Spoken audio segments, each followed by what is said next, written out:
Hello and welcome to Fierce Friday. My name is Stephanie Dawn and I am the chair of the Million Mom Movement Council. And I'm super excited to be here with you today. My council consists of Carmela Velarde, Nayeva Flore, and Taz Ferreira. And these three goddesses, have created an amazing deep dive into what is greenwashing for you all today. But before we go there, I'd like to read to you the pledge. I don't do that very often. So I'm going to share my screen with you all, and I'm going to share our pledge with you.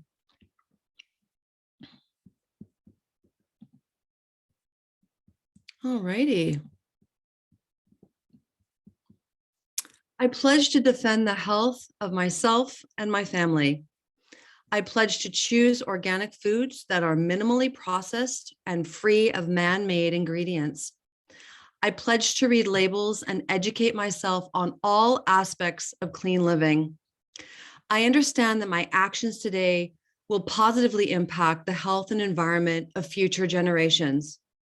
I am committed to sharing this movement of many. I am the Million Mom Movement. And we say movement of many because everyone is welcome here. Moms, dads, aunties, uncles, grandparents, and concerned caregivers. Everyone is welcome here at the Million Mom Movement. And so you can find that on our website at millionmommovement.info/join. Now I'd like to read you our In the News piece.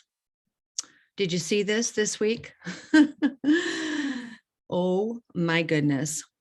Lawsuit against Skittles claims the candy is unfit for human consumption. I've never been a Skittles fan. And I know many that have been, though, in my life. Mars Incorporated is being sued by a consumer who claims that Skittles are unfit for human consumption.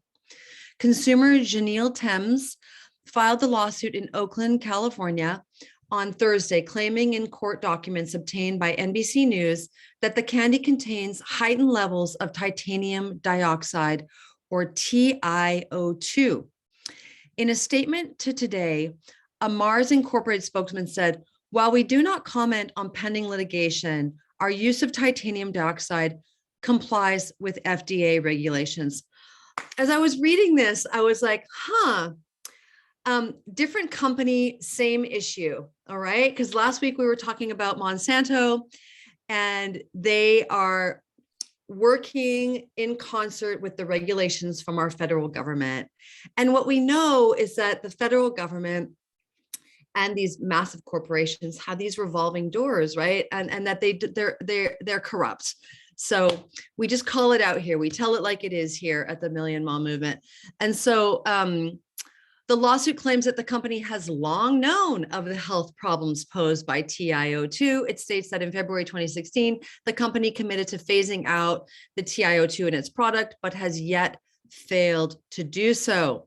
The lawsuit notes that the toxin was banned in France in 2019, and that the company announced it would comply with the country's law. Just last May, the European Food Safety Authority determined that TiO2 could not be considered safe for consumption, prompting the European Commission's announcement that it would adopt a plan on the use of TiO2 as a food additive. I don't know about you all, but Europe's got it going on. And I really wish that the US would follow in the footsteps of Europe, because it feels like when it comes to ingredients, when it comes to regulations, Europe seems to care a bit more than the United States does. So let's be more like Europe, shall we? Okay. I'd like to make my screen full here. Okay. So welcome to our version of Fierce Friday, where we're talking all about greenwashing today. And I want to invite my council member, Taz Ferreira, to start, because these gals have been spending all week really diving deep to help you all make decisions, intelligent decisions, when you're out in the world, when you're shopping online, understanding the marketing and the lingo, the PR that's used to help us find the purest products possible. So Taz Ferreira, welcome. Welcome, everyone. Thank you so much, Stephanie. And I love listening to that pledge. It brings like goosebumps to my body and to my soul every time I hear it. And we need to be sharing this forward. So we have started this campaign against greenwashing. Okay.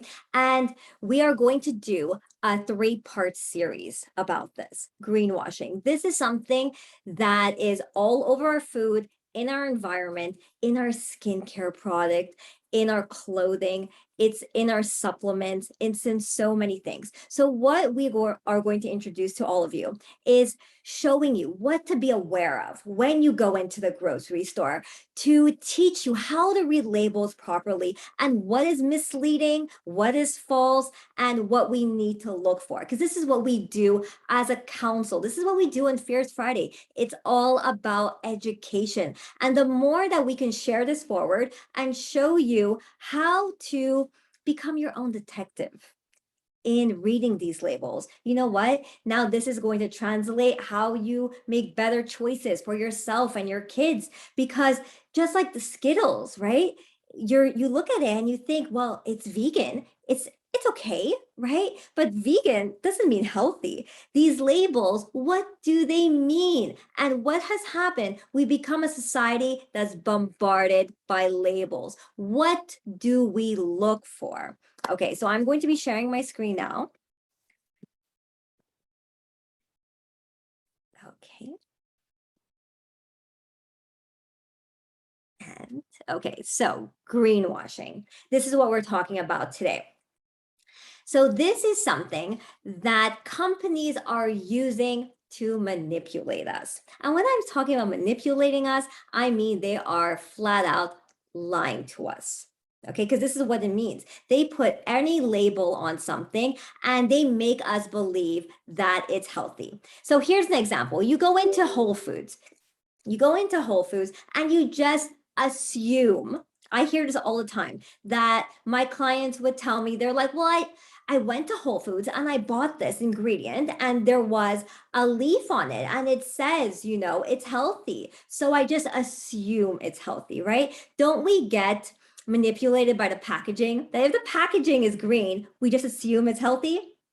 Well, you know what? That is really misleading. And this is what company does. So what we've noticed, and this started back in 2010.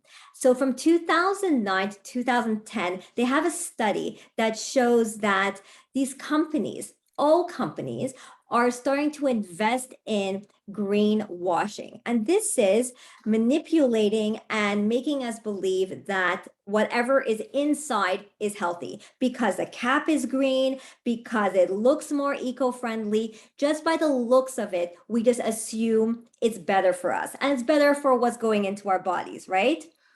And they've actually spent over $1 million of investing in this rather than looking at green technology. So when I'm saying this, green technology, okay, so let me just explain this. So it's a form of marketing spin deceptively used to mislead consumers into believing that an organized product aim and policies are environmentally friendly. So part of the greenwashing is it's environmentally friendly, it's healthy for you, and you translate that as good for your body, therefore good for yourself and your kids, right? So these companies are spending over $1 million of investing in greenwashing. They're investing in misleading us. Doesn't that make you upset? That makes me very, very angry whenever I see a company that all of a sudden I know they're not healthy because I read the labels, but they appear healthy because they've added, sustainability. They've added this label sustainability. So let's talk about that. Do you know sustainability means absolutely nothing? Any company could take anything and say they are sustainable. There's no FDA clearance, there's no regulation, no one is having any investigation on this. Did you guys know that? There is no investigation. So you can take something that's fully plastic, anything, and you could say it's sustainable. How is that? How is that? That makes me so upset that they can just put any labels and any number. So, sometimes they have like, well, this, whatever number they have, they just made that up because you don't know. How can you verify that? No one is verifying any of this. So when they tell you a number, you just assume, well, they must know what they're talking about, but they don't. This is all misleading us. We're the consumer. And what we've noticed is that people are not standing up enough to approach these companies and to call them out on their greenwashing. So you know what happens? They keep investing in it. And instead of actually looking at green technology, what I was talking about, which is actually eco-friendly, actually looking at healthy ingredients, glyphosate, they're not even bothering with that because they're seeing that their consumers are not even pushing back against it. Their consumers are buying it all because they look at the labeling and it looks healthy. So we cannot be deceived at what something looks. So today, myself and my colleagues, we're going to explain to you and be our own detective of what to look for, which labels to look for, and how we can educate ourselves and everyone around us. So here's some type of greenwashing labels. We have the environmental, right? So when I told you about sustainability, means absolute nothing. All their claims, all their numbers, right? It doesn't mean anything. And we learned on a Fierce Friday that non-GMO as well means absolutely nothing. And how about when they have that leaf on it? They're like, well, it's certified vegan. Well, again, that means nothing. So we need to educate ourselves to know what to look for.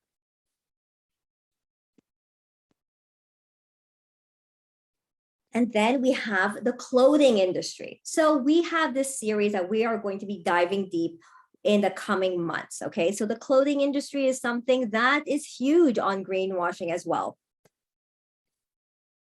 And these buzzwords. So these are words that we need to become super focused on because this is how they're misleading us. Green, eco-friendly, what does that mean? If you see something in their brown packaging with a green cap, this is ways for them to manipulate us. And we need to become strong and stand up and let them know that we will not be falling for this. So I was telling you that there was a report. I use PubMed a lot. Okay, so if you go into PubMed and you type in greenwashing, you will see all the studies that they have about greenwashing and how companies have actually invested over 80% of this in their marketing, and they're doing nothing else to change. All they're doing is changing their packaging, and then they are saying this is sustainable and this is absolutely not okay with us. And the worst part about this is that nobody's checking any of these claims. There's no laws, there's no FDA approvals. The sustainability, eco, natural. So I'll pass it on to Naeva to continue with these labels. Thank you so much, Taz. Yeah, it's so deceiving what they share with us on the labels. There's so many labels out there that aren't what they actually say they are. If you see sustainability, fair trade, eco-friendly, there's so many deceiving labels that are on our products that it's hard to really tell. If you don't know what to look for, then it's hard to know what it is that you're looking for to know the difference. So I'm really excited about this subject. And there's so many different companies that have been greenwashing and sharing false information for so long. And so what I want to share about is how to avoid greenwashing, how to read the labels, how to tell what's in your food, and how to dive a little bit deeper into this. So I'm going to go ahead and share my screen as well. And give me a second. So there's so many chemicals in our food that are linked to cancer, and we've been talking a lot about glyphosate in our food. So I want to share with you, how do you know what has glyphosate in your food? A lot of times this comes up as we've been sharing about this, like, okay, Last week, we did our call to action around the whole wheat bread. And I had several people reach out to me and say, hey, I looked at the ingredients. I don't see glyphosate in the ingredients list. Well, this is a huge issue. They're not going to list glyphosate as one of the ingredients, but when you see whole wheat and it's not organic or non-GMO, then it contains glyphosate. And so furthermore, all of Quaker Oats, all 30 brands of Quaker Oats have been tested positive for glyphosate. And so I wanted to share with you this list of popular cereals and breakfasts that we often buy for ourselves, our children, our family members. Maybe we see other people in our families purchasing this for their families. So I just wanted to show you this list so that you can see all of the cereals and breakfast snack bars that contain Quaker Oats. And these are all contain glyphosate. Every single one of them has a high amount of glyphosate. And here the list goes on. All of these products contain glyphosate. So down here it says how to avoid glyphosate in our food. So it's really important that we always look for an organic and non-GMO project verified label. If it's just non-GMO and it's not organic, then it could still contain glyphosate. And even some organic foods contain glyphosate. So it's something to watch out for in the ingredients of the food that you're eating. That if you're buying something that has an organic label that isn't the certified organic label, that's greenwashing. That means that they're trying to fool you into thinking that it's organic, but it's not certified organic. So there's actually no standards behind that. And so furthermore, the best label to look for is the glyphosate residue free label. That is going to let you know that that food has been tested and is verified to not have glyphosate in it. So that's really what you're looking for. And of course, the very best is growing your own fruits and vegetables. But I'm going to click over to, this other graph and how to avoid common sources of glyphosate. So these are ingredients that you want to be looking for in the food as you're purchasing, going down the aisles. And, forget the labels that are on there because the labels can be deceiving unless it says certified organic. That's the one that you really want to look for, or there's a certain ones that are verified. I'll show you those in a minute. But these are the ingredients you want to be looking for. So you want to be looking for soy, corn, canola oil. Those are often GMO. You also want to be looking for oats, any kind of wheat, all the soy products, so much of other grains as well. There's lots of different grains that contain glyphosate. So you want to look for those grains and know that they are not the main ingredient. You can see here barley, buckwheat, millet, rice, oats, rye, sorghum, wild rice, popcorn. All of these, you want to make sure that they're organic, because if they're not organic and they're in your cereals or your crackers or your processed foods, most likely there's glyphosate in those foods as well. And then furthermore, avoiding the additives. So we have corn syrup, of course, coming from corn that has tons of glyphosate in it. Maltodextrin, fructose, these are all additional labels that you want to be looking for. Natural flavors can be really deceiving because it says natural flavors. We want to think that it comes from berries and lemons and fruits and different things that we have in nature. But honestly, natural flavors are not that. They're not natural a lot of times. They are derived from, things that are not natural. They have chemicals in them. They have different additives, preservatives, and all kinds of things in there. Canola oil is a huge issue, and it's in a lot of ingredients. It's in a lot of crackers, breads, you name it, it's in their cereals. And so this is another ingredient to look out for. If it's not certified organic, it most likely contains glyphosate. So a lot of pre-prepared foods or more processed foods contain glyphosate. And so looking at breads, muffins, crackers, and a lot of snacks, those are the ones that you want to really look at the ingredients.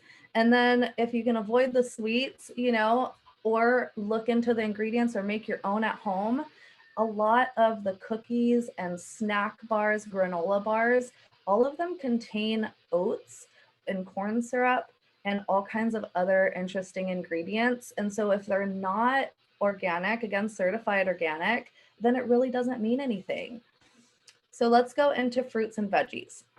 Fruits and veggies are really awesome, but they don't have the same nutrients in them if they're not organic, which we all know. And that's why we all love Purium, because it's beyond organic. But when we're out there at the store, sometimes it's hard to tell by the little number labels that are on the fruits and vegetables, right? So I'm curious if some of you know that there's a different number label for the different qualities of the food. And so if it's organic, then the number label has 4 numbers and it starts with a 4. That's how you know it's organic. And if it's not organic, if it's conventional or GMO, it has 5 or 6 numbers and it starts with a 9. So that's a really easy way that you can tell if the apples you're buying is organic just by that little number label that they put on there. And so that's really important to know, because then when you're doing your groceries, if it doesn't have an organic sign, you can look at the little label on the actual fruit to know what numbers are on there. So just remember those 2 numbers.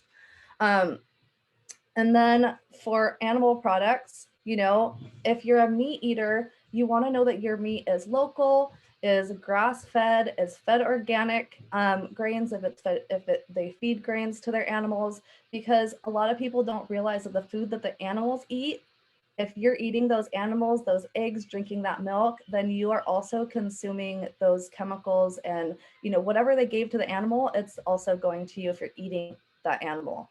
Or byproducts from that animal. So it's really important to know where your food's coming from and to make the educated, you know, decision and get the organic ones whenever possible. Or maybe you have your own chickens, you can just get your eggs out of your backyard, and that's always the best. And then preparing foods with glyphosate. So the prepared foods with glyphosate include bread, potato chips, corn chips, multi-grain chips, popcorn, soy sauce, soy milk, rice milk, almond milk, tortilla chips, olive oil, and canned fish, as well as canned fish in soy oil. So these are all things to look out for. And then, of course, nuts. A lot of nuts contain glyphosate, so buying your nuts organic whenever possible. I know we all love to make our raw cookies and treats with our superfoods, so knowing that your almonds are organic, your walnuts are organic is important. And then avoid prepared foods that are just labeled organic but don't have the certification, because, you know, 100% organic really doesn't mean anything if it's not certified organic. So, that was my screen share. Let me just see if I'm covering everything. So something else we wanted to talk about is the bio label. So there's the non-GMO label, and then now they're coming out with a label, and we've talked about this before, and it's bio, and it's green, and it looks like a little green leaf, and it looks really like an earth-friendly label, like it should be organic and good for you, but that label actually means that it contains glyphosate in it. It's actually the opposite of the non-GMO label. So if you see the bio label on your food, avoid it at all costs, because that is a really scary label. And the label that you do want to look out for is the glyphosate-free label, because this label does mean that the food that you're purchasing is certified to be glyphosate-free, and it's not just a blanket statement or a false statement. And so that's what we wanted to share about the labeling and how to tell what's in your food. And I want to go ahead and pass it over to Carmela, and she's going to take us a little bit further into the companies to look out for. So sending it over to you, Carmela. Thanks so much, Neva. Okay, thanks, Taz, as well. So I was wondering, is there an economic impact for these companies? Do they have any recourse? Do they have any kind of consciousness? Does it impact their company if they wash, right? Because it's huge. The percentages are huge. I'm going to pull up a meme in a little bit that shows the percentages, but a new Harvard Business Review says that when companies overcommit and then they don't deliver on promised social responsibility initiatives like sustainability, eco-friendly, organic, natural, all these things, how does it damage the relationship with customers? So the study actually shows that companies are perceived to greenwash suffer a 1.34% drop in their ACSI number, which is a customer satisfaction score. Is that enough to actually have them consciously make a shift? We're not seeing that. But that small percentage, they are very competitive in this new market of green sourcing. So this disconnect triggers the perceptions of corporate hypocrisy for our community. But what about the masses, right? We're talking about the 80% and the 20%. And when I was a new mom, I wanted to share with you one of the main things that called to mind greenwashing when we talked about this topic, and it was naked drinks. Hang on just a moment, I'll share screen.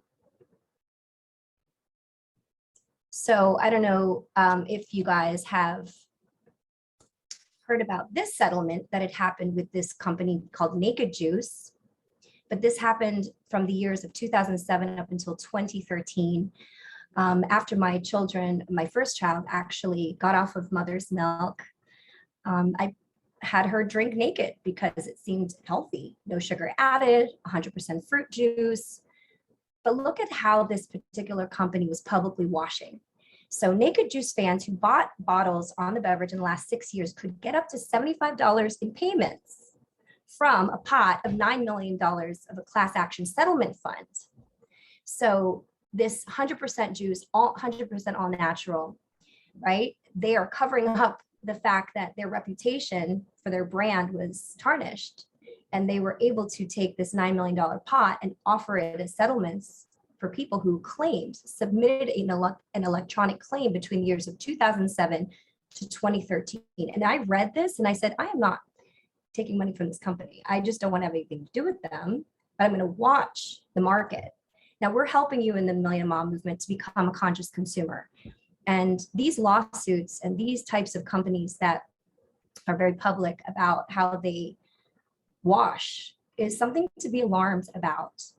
Now, many of you in this community also know a lot about the 11 conglomerates, the 11 companies that are consumer good companies and food companies, and they basically control all of what we buy. And I saw somebody in the chat, I think it was Angela, sharing that. The people like Kellogg's and Coca-Cola and Mars and General Mills, which is what we are petitioning against with Cheerios, these companies very much hold our consumer focus in the marketing world. Now, 5 of those 11 giants are bought up, are buying up our organic product companies. So I didn't even know this. I was shocked at this, but General Mills bought up Annie's in 2014 for $820 million. And we all know, well, maybe not everyone, but Annie's was under microscope for a while there. And a lot of people were banning the company because of the claims of what they say are not true. And that's General Mills. And then Starbucks bought its own crosstown rival. Cascadian Farm was an independent organic cereal company, but it was bought also by General Mills. So we're looking at big conglomerates and how do they responsibly manufacture their products. We all know in the Purium community that their practices are full of glyphosate, they are not certified organic. And so what I wanted us to take a look at are, according to Consumer News, the companies that have been accused and have allegations out currently. And I tell you, there are not that many. Did you see the other circle with all of the different companies? There are so many companies out there. And these were specifically companies accused of greenwashing, the allegations that are currently out, and if they are pending or if they are settled. So not many were settled. So among them are mainly in the fashion industry, right? A lot of them, also in the cleaning product industry, things like sustainably sourced, that's under allegation, sustainability. Here's one about biodegradability, sustainability, come from nature. So let's take a look at some things. Specifically, well, there's McDonald's, and they're talking about just the product packaging, much less what's inside it, guys, right? But that's even pending. Let's look at Simply Gum. because that has the term natural. And even in our community, we were questioning that with natural, what is natural? And this is a really great website to source because they also talk about the green guidelines, and you can look into it if you wanted to with the FTC, the Federal Registry, and they actually have all the guidelines for the environmental marketing claims that can be used, environmental benefits, right? So going back, you can actually see what they are allegedly doing and basically accused of. And it was just referred to the FTC. They were just reported. It wasn't even confirmed and settled yet. Now let's look, there's Whole Foods here about sustainability and environmental stewardship for its packaging. Oatly, Red Lobster, the Coca-Cola company, right? Q1 Foods. So many people see this as a vegan company. ASA has told Q1 to make the basis of any environmental claims clear to consumers. So there are people definitely calling out the misuse of these words.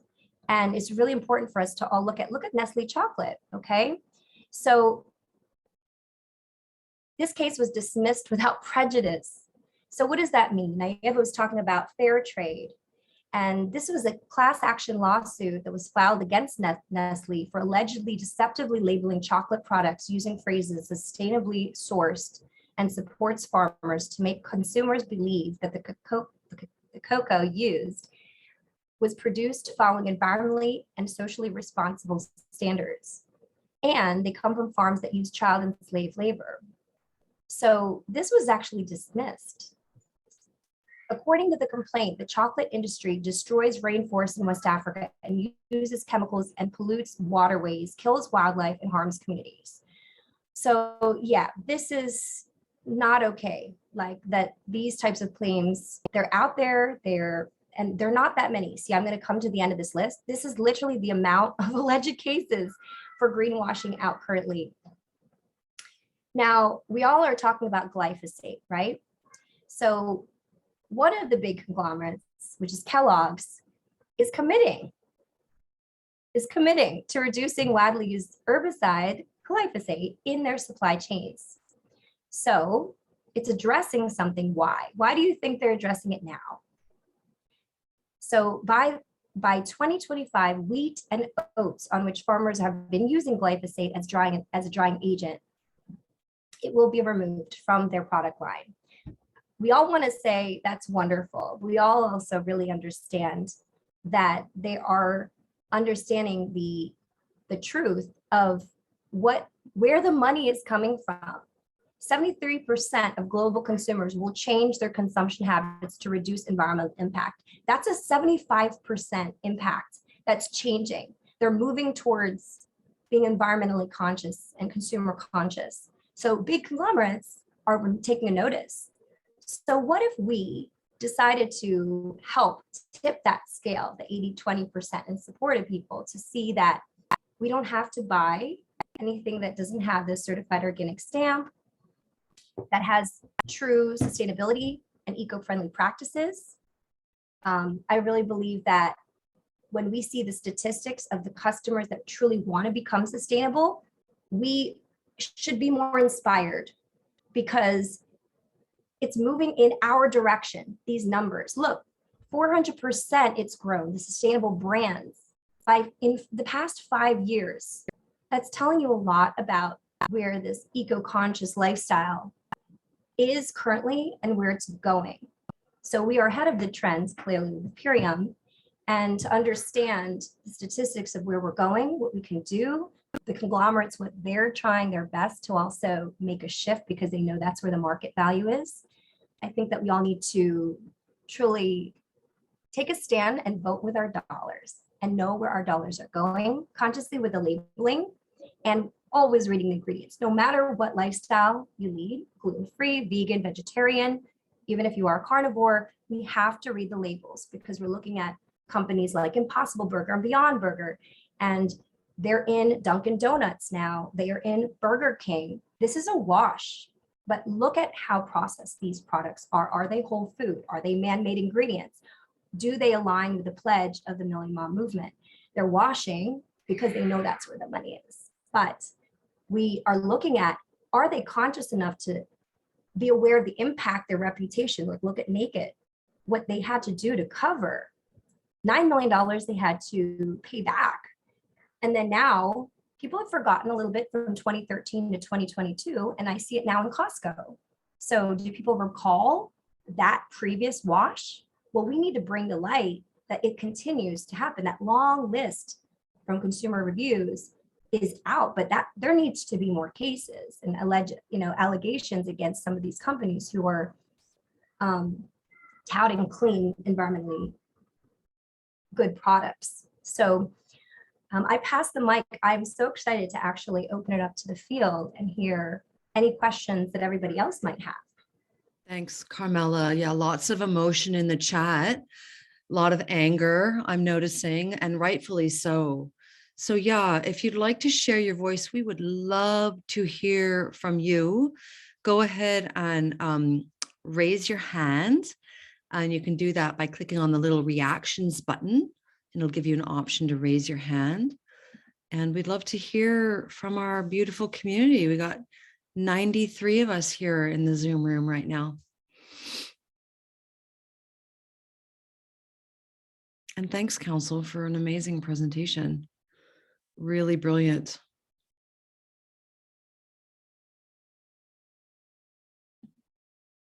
Welcome, Mandy.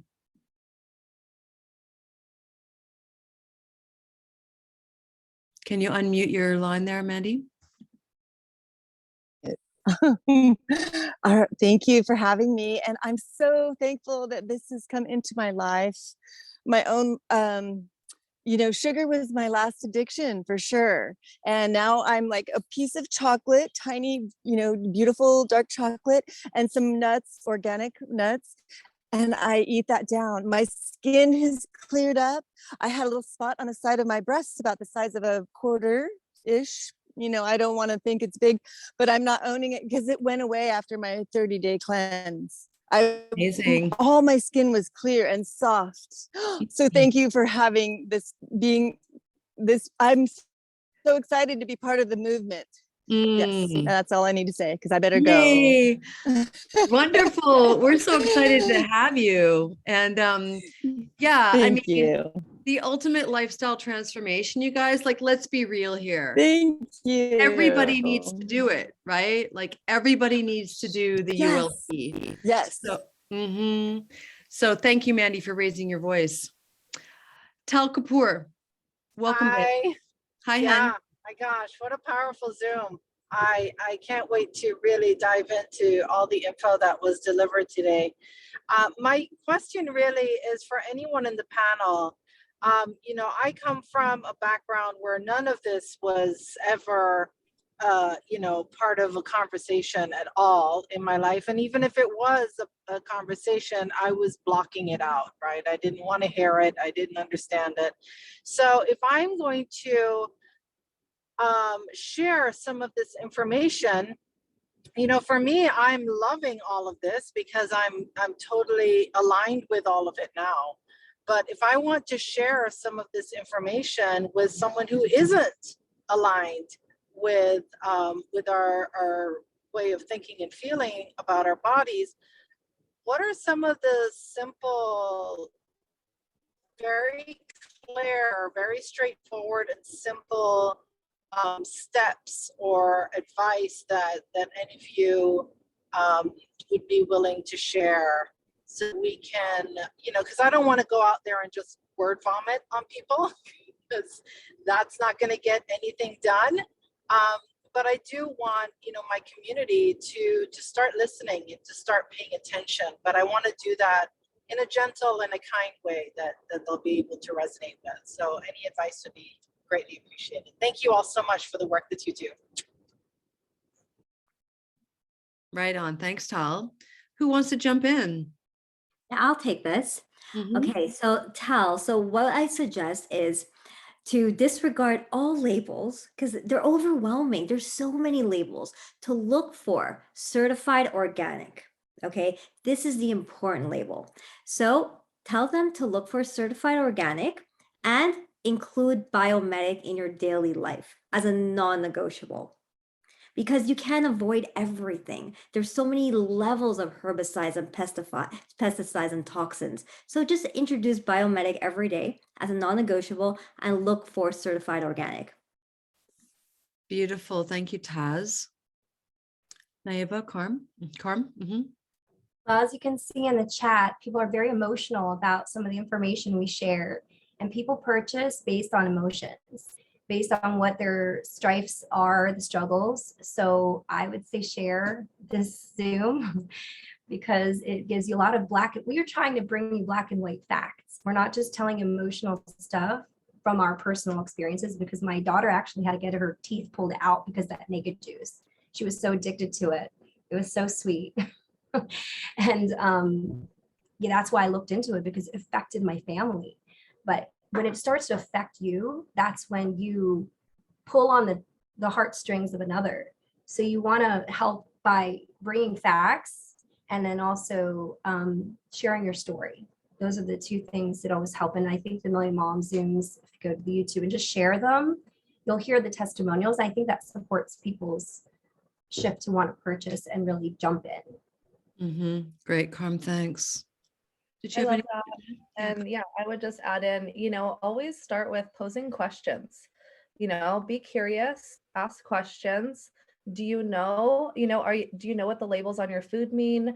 Do you know what this specific label is? You can pull up, information on the labels online, or the different labels that are fake versus the real labels, which is what I did this last week, and share about that. I went live on my reels last night with a background that had the fake labels versus the real labels. And I just pointed at them. These are the labels that are fake. If you see them, they don't mean anything. And these are the ones to look for. So ask questions and share what you know. Yeah, I was just about to say the exact same thing. The best way that we can help people to understand what we know is to ask questions. Thank you so much, Naiba. Okay, Alice, welcome. Hello, thank you. I just wanted to say this has been such a moving call for me, because it goes deeper than we know. So I just want to thank you all for presenting us with these facts and this information, because though we know it's corrupt, the level of corruption, a lot of us who even work with Purium don't realize. So, and it gets me so passionate, and I've already been sharing so much, and makes us realize really the only solution right now really is the company that we are working with, as it goes so deep. And I wanted to ask a question, because I heard recently that even USDA organic labeling, they don't need to test for pesticides. And when I heard that, I was like, really, this is a matter of life or death for so many people. That this is why we work with Purium, because it is the only solution that I know that is 100% guaranteed at this stage. So I wanted to clarification if anyone knew if that was correct. So the USDA organic label, I mean, organic farming, Carmela, we were going back and forth in our council thread this morning. Carm, do you want to dial that in a little bit? Because I think it's really important for people to understand, what does the organic label mean versus a farmer that doesn't have organic certification? Yeah.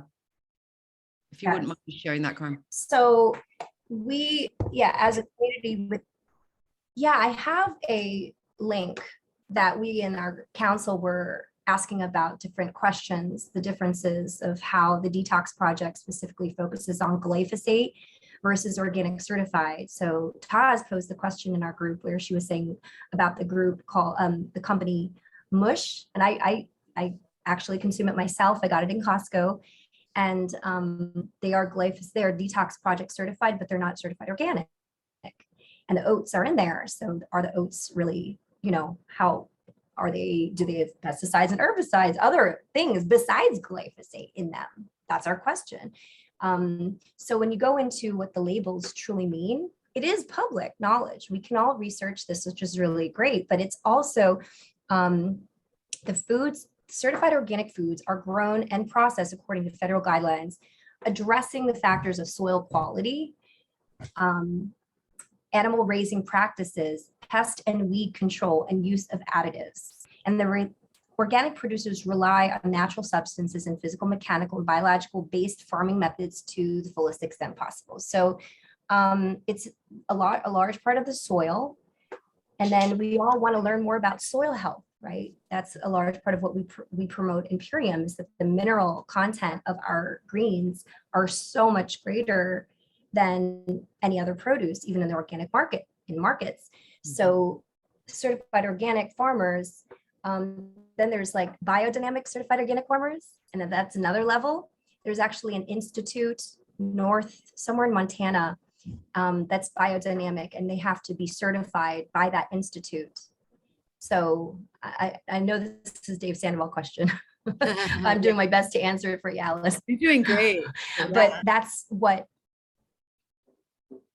it's not just the additives and it's very specific what they're certifying. But when Purium, I don't know if you've ever seen these like visual aids that when I first started the company 8 years ago, additives, pesticides, herbicides, this a whole list, irradiated ingredients. This list doesn't exist in any product line anywhere. So actually, this is a huge selling point for us as far as labeling goes. I'm going to put it into the official group, those two things. I mean, this is ancient stuff when the company just started. So I think we need to bring it back and just remind everybody that what we have is so pristine for all these certification reasons and what we exactly certify. Yeah, heads and shoulders beyond organic is what Dave Sandoval says. And, something, if you're new to the company as a brand partner, I want to just underscore that one of the reasons why I love our company so much is when I found out that every single ingredient that's brought into our factory in Southern California is triple tested for purity to ensure that, that there's nothing in there that shouldn't be. So this is very meaningful to me as a customer, as a consumer, and as a brand partner with Purium. I can speak a little bit to that as well. So organic farming, when you're farming organic, you do have, your farming practice. So you don't use pesticides in your farming practice. It's organic. It's considered organic farming. You can get your certified organic label. But something that organic farmers will do, especially for certain tomatoes and potatoes and things that grow on like a vine that's sticky. So if you think about a tomato plant, it's kind of sticky when it's green. So they use the glyphosate to spray on the plant right before they harvest, and it helps the fruit to ripen quicker, and it helps to kill the plant. So then that way, when they harvest the tomatoes, their machinery doesn't get gummed up. So that's how glyphosate gets into our certified organic food. So I just want to share that. Thank you. Thank you so much. Shannon, welcome.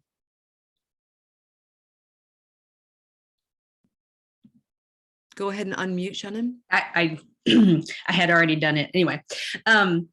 Yes, so I've been asking people to look for regenerative soils in our farming, and because of that, Facebook, of course, heard me, and it thinks I'm a farmer, but because I say it to every person that I speak to. With that being said, I noticed that when I went to some of these websites that they are not showing that they're certified organic, but yet they're doing regenerative farming. So I've been questioning them and they are not answering me. So I didn't know if you had anything concerning that, because that's what I've been getting people's attention with. So I wanted to see if you knew anything about it.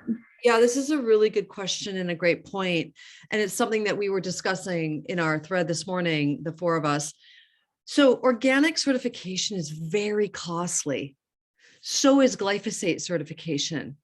And to maintain that certification annually, very costly. So there are many farmers that farm organically, but do not have certification. So the best thing that you can be doing is talking to your farmers, your local farmers. I did this all the time when I lived in Los Angeles. I'd go to the farmer's market.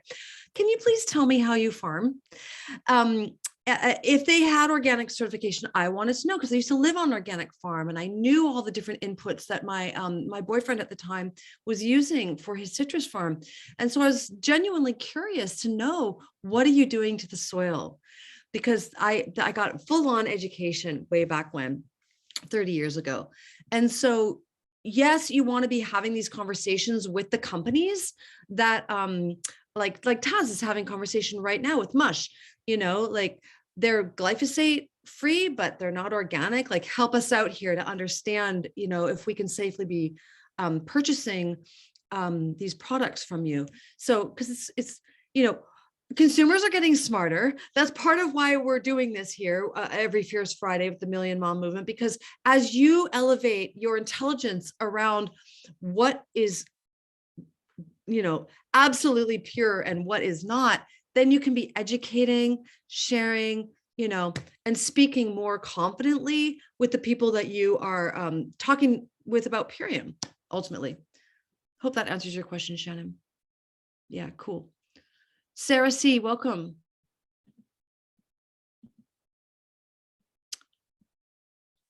You want to go ahead and unmute? There you are. Thank you guys so much. I always enjoy my weekly Million Mom Movement with everyone. I just wanted to also confirm, because the glyphosate residue-free certification is something that I love looking for when I'm grocery shopping. And I just kind of went back to the Detox Project direct website and wanted to confirm that one of the difference between the USDA Organic certified logo versus the glyphosate residue-free logo is the final product testing. And the USDA Organic logo does not always test final product and is not necessarily mandatory, whereas the glyphosate residue-free certification tests final product like Purium does as well. So that's just kind of the difference that I wanted to remind everyone. Great distinction. Thank you so much. Love that. Beautiful. Thank you, Sarah, for raising your voice. So we've got a few more minutes here. Does anyone else have a question or a comment to share your voice here? We like to open it up to the field as often as we can. Sometimes we can't, like last week we couldn't. So if you want to raise your voice, we'd love to hear from you.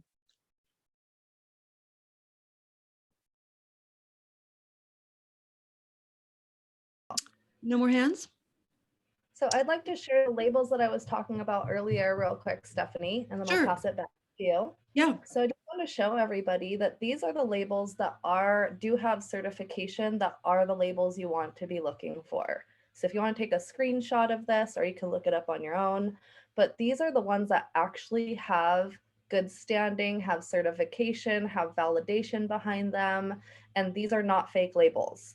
There are tons of fake labels that say natural or just like a generic organic symbol with a leaf or something that are not, they don't have any validation behind them. Right. And so that's I wanted to share about that here. I think I can pull one up. One like this, for example, we see ones that say 100% organic or natural, eco, bio, organic food. These mean nothing. Anybody can go on Canva and make this label and slap it on their product. So I wanted to share that. And then I also pulled this up since I talked about the fruits and vegetables earlier. If you want to screenshot this for when you're doing your groceries, so that you know what is genetically modified, what is organic, and what is conventionally grown. These are the numbers you want to be looking for on your fruits and vegetables. Beautiful, beautiful. Thank you. Nayeva, I didn't see the glyphosate free label on that graphic. Do you have access to that by any chance? I didn't see it on there. I grabbed one that had the most labels on it, and I didn't take note to see if there was any of the ones missing. But okay, if you can search for that before we jump off here, that would be amazing, because someone did ask in the chat quite a while ago. That would be so cool. Kat Gleason, welcome. Hey, aloha, good day. Thank you for all that you do and all that you are. I always enjoy these Fridays. I just wanted to ask that you address best practices, because I know a lot of people don't feel like they can afford to purchase 100% organic, and that's a whole nother conversation, but I hear it a lot with, I run into a blank wall a lot with people are like, I just can't afford that. So can you just discuss what better and best practices could be for people that might not feel like they can afford to get 100% organic all the time? So thank you, Kat. I really appreciate you raising your voice, and maybe my counsel has something else to say about that. But as someone who received a breast cancer diagnosis 3 years ago, and someone who ate organic to the best of my ability for many decades, I say to my team and to my potential customers all the time, pay the premium so you don't have to pay for the diagnosis. So I feel very strongly about this, very strongly about this. Conventional food is making us so sick. So I think that it's really important, Kat, to be taking, when you have someone that broaches that with you, Kat, to really be going into how does it differ? Why is it better? And talking about the standard American diet and educating them and enlightening them really about what is going on with the corruption of our food systems. Like, it's very serious. So in terms of best practices, I would absolutely, if I was talking to a farmer at the farmer's market and he did not have organic certification, and he was sharing with me how he farms his soil, he or she, I would absolutely purchase from them. So for sure, there's, you can be talking to the farmer about their best practices and purchase from them. Organic certification. Can you be an organic snob? I've had moments of it for sure. And there's good, better, and best. So sometimes better is what we can do, and that's fine as we are working to understand how we can get to that place of best. So thank you, Kat. Final question, Winona, welcome. Are you there? Winona? You were unmuted and then, yeah. Okay, Hello? there we go. Thank you so much for having me here. Thank you all for the work you do. I just wanted to express gratitude. I personally and my family have buried no less than a dozen family members, 3 generations. We're talking about my generation, my mother's generation, and the one above, all to dietary damage. What you're doing is so invaluable. I know you know it, but for a coach like myself, it really hits home because my grandchildren will not suffer that same fate. So thank you for what you do. Oh, Winona, thank you for raising your voice. We're so grateful that you're here. And what a term, you guys, dietary damage. Are you by any chance on Michelle Bersma's team? I think she uses that term. So we have a couple more. I'm sorry, Michelle, I can't take your question. We gotta wrap it up here. Naiva Flory has our call to action for the for this week between now and next Friday. Welcome back, Naiva.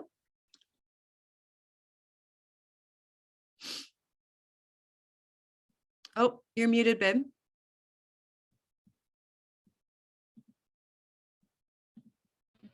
Excuse me, having technical difficulties over here. Give me just a minute getting set up here. I was just pulling up that label as well. So I want to shout out glyphosate residue free label real quick, and then I will go into our call to action. So this is the label that you're looking for the glyphosate residue free. So for whoever needed that, there it is. Take a screenshot and we'll be sharing more about that. So this article is not pulling up for me fast enough, but we have the glyphosate contamination report from glyphosate in our daily bread. So hopefully it will load here in just a second. And so today we want to talk about Pepperidge Farms because Pepperidge Farms is in a lot of different stores. I'm just going to go ahead and go over to their Instagram page while we wait for that page to load. And so we want to ask you to go to Pepperidge Farms. These products have a high amount, especially their whole wheat has a high amount of glyphosate in it. And so a lot of their products containing wheat have glyphosate.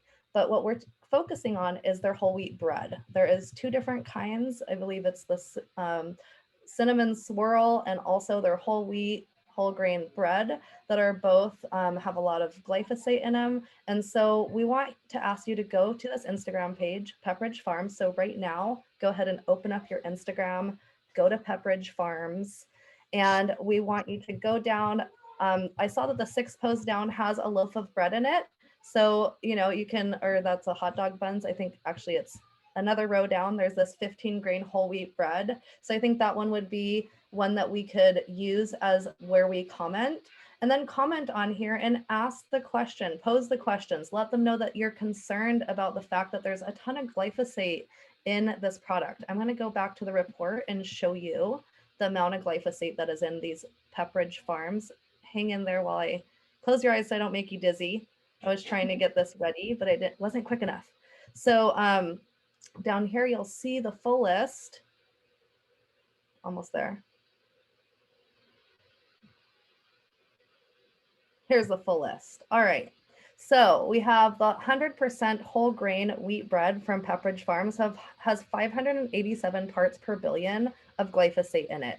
And then if you go to number 6, the Jewish rye and pumpernickel deli swirl bread, also from Pepperidge Farms, has 531 parts per billion.